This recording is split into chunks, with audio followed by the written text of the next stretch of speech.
Protection du climat, le nouveau visage de l'eugénisme. La réunion annuelle du Forum économique mondial a eu lieu la dernière semaine de janvier 2021. Dans leur discours, la chancelière allemande Angela Merkel, la présidente de l'UE Ursula von der Leyen et la militante pour le climat Greta Thunberg ont appelé à une accélération internationale en matière de protection du climat et de l'environnement. Les trois femmes étaient toutes d'accord sur le fait que des actions concrètes étaient nécessaires dès maintenant dans la lutte pour un meilleur climat. En conséquence, l'UE a déjà révélé son objectif climatique décidé fin 2020.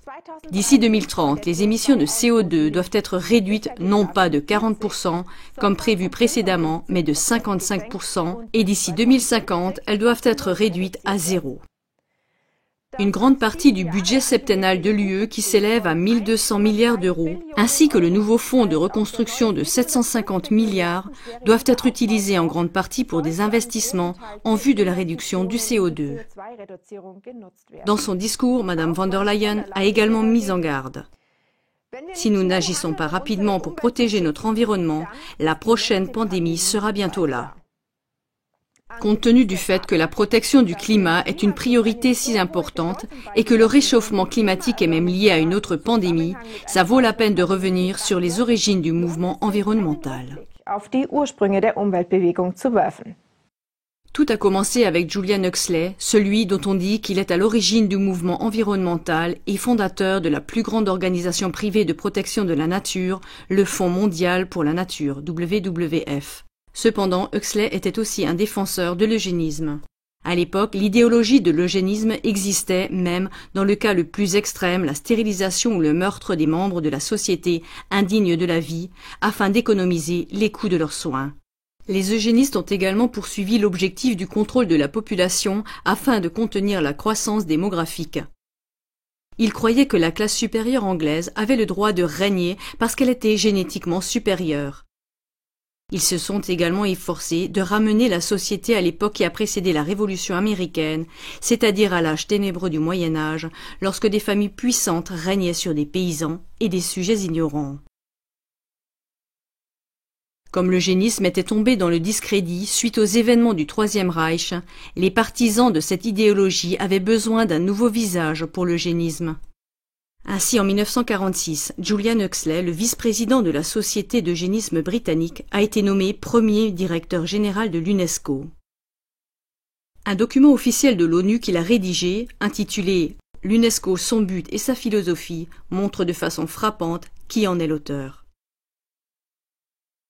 S'il est vrai qu'une politique eugénique radicale sera politiquement et psychologiquement impossible pendant de nombreuses années, il sera important pour l'UNESCO de veiller à ce que le problème eugénique soit examiné avec le plus grand soin et que le public soit informé sur le sujet en question, afin que tout ce qui semble impensable aujourd'hui puisse au moins redevenir pensable.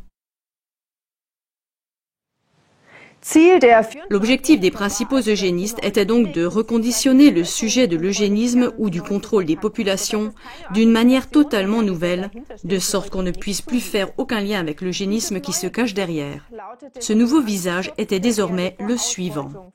Protection de la terre contre l'exploitation, la pollution et une catastrophe écologique causée par l'homme.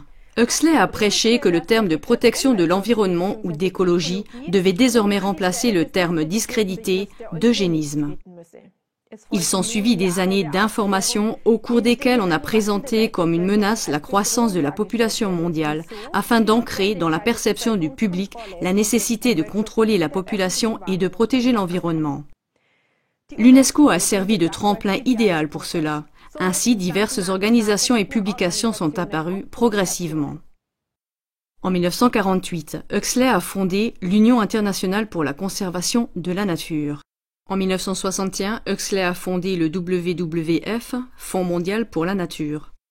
Voici d'autres membres fondateurs importants, par exemple Godfrey Rockefeller, le prince néerlandais Bernhard, co-initiateur du groupe Bilderberg, et le prince Philippe, mari de la reine Élisabeth II.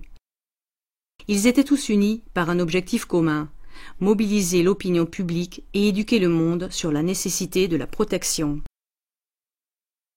En 1969, le gouvernement américain de l'époque, dirigé par le président Nixon, a publié le rapport intitulé « La croissance démographique et l'avenir américain, qui a été préparé sous la direction de John D. Rockefeller, dont la famille a largement contribué au financement et à la promotion de l'eugénisme.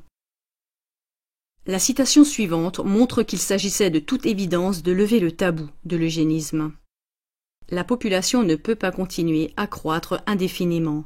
Personne ne remet cela en question. Et nous avons dit dans nos conclusions que nous pensons que la nation devrait maintenant être favorable à un chiffre de population stabilisé et planifier cela. En 1972, la première conférence internationale pour l'environnement s'est tenue à Stockholm. Aujourd'hui encore, on considère qu'il s'agit d'un jalon dans l'histoire du mouvement environnemental moderne et du début de la politique environnementale internationale. Elle était présidée par Maurice Strong, un homme du monde pétrolier international et ami proche de David Rockefeller. Depuis lors et dans les dernières décennies, le mouvement environnemental s'est concentré sur d'autres sujets de crise tels que les pluies acides, le trou dans la couche d'ozone, les forêts tropicales, etc. Enfin, en 1988, le GIEC a été créé. Les rapports produits par le Conseil pour le climat ont servi de source faisant autorité pour les médias et de nombreux autres porte-paroles du réchauffement climatique, comme l'ancien vice-président américain Al Gore. Depuis lors, la question du réchauffement climatique et de la réduction des émissions de CO2 qui lui est associée est devenue de plus en plus importante, de sorte qu'elle est aujourd'hui un sujet majeur dans la politique ainsi que dans les réunions des élites dirigeantes, fermant ainsi la boucle de l'eugénisme. Car si la réduction des émissions de CO2 est appliquée comme prévu, elle équivaudra à une désindustrialisation insidieuse.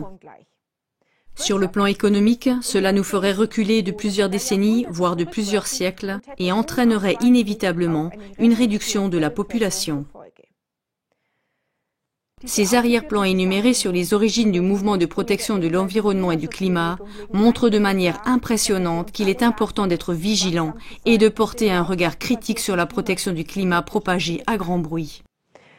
Der große Wunsch von Prinz Philipp ist eine Pandemie. Le grand souhait du prince Philippe est une pandémie. Il l'a exprimé à l'agence de presse allemande en 1988.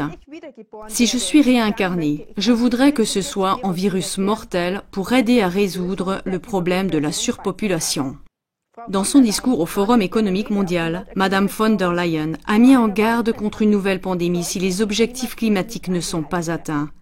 Se pourrait-il que derrière le mouvement climatique se cache encore le plan perfide des eugénistes qui, bien qu'apparaissant sous une nouvelle apparence, ne poursuivent finalement pas la protection de notre environnement, mais plutôt l'objectif de réduire l'humanité? Vous pouvez également trouver plus d'informations à ce sujet dans notre émission Les Georgia Guidestones. Chers téléspectateurs, pensez-vous également que le public devrait être informé des véritables racines et des tireurs de ficelles inhumains du mouvement de protection de l'environnement et du climat? Alors aidez-nous en diffusant cette émission sur tous les réseaux sociaux. Merci beaucoup. Vielen Dank.